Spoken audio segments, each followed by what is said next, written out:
नमस्कार दोस्तों, आप सभी का फिर से स्वागत है एक और नई कहानी में। एक फ़कीर से मिलने जब हिटलर भारत आया तो वह उस फ़कीर के आश्रम में आ गया। उसने अपने जूतों को फट से उतारा और उनको दूर फेंक दिया।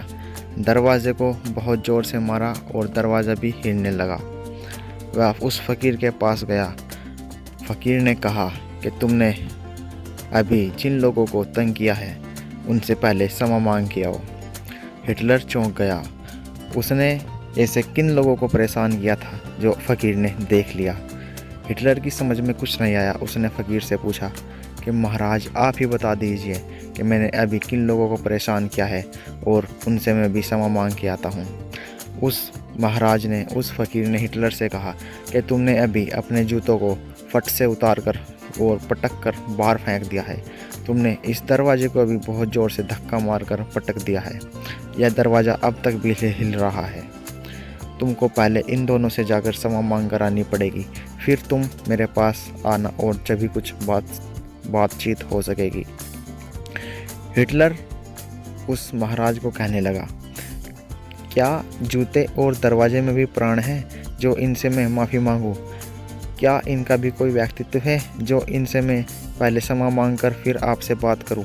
और उस फ़कीर ने हिटलर से कहा कि अगर उनमें कोई प्राण नहीं थे, अगर उनमें कोई व्यक्तित्व नहीं था, तो तुमने उनको ऐसे क्यों पटका है जैसे कि उनसे तुम्हारे कोई पुरानी दुश्मनी हो, जैसे कि उनसे तुम्हारा कोई सदियों पुराना बहुत बड़ा झगड़ा चल रहा हो। तुम्हें ऐसा नहीं करना चाहिए था। अगर तुम्हें लगता है कि उनमें प्राण थे तो तुमने जब भी उनको पटक कर फेंक दिया है और अपने क्रोध को शांत कर लिया है। हिटलर इस बात को लेकर वापस गया और उन दोनों से माफ़ी मांगना शुरू कर दी। और बाद में हिटलर अपनी एक पुस्तक में लिखता है कि मैंने शुरू में तो सोचा था कि यह मैं क्या मूर्खता कर रहा हूँ, लेकिन जब बाद में मुझे महाराज जी के पास जाना हुआ और मैं महाराज के पास जाकर बैठा तो महाराज ने मुझसे कहा कि अब अपनी आंखें बंद करो। हिटलर ने अपनी आंखें बंद कर ली और उसे कहा, अब सुनने को देखो। हिटलर आंख बंद करके सुनने को देखने लगा। हिटलर कहता है अपनी उस पुस्तक में कि जैसे ही मैंने सुनने की ओर ध्यान किया तो मुझे एक अनंत शांति महसूस हुई।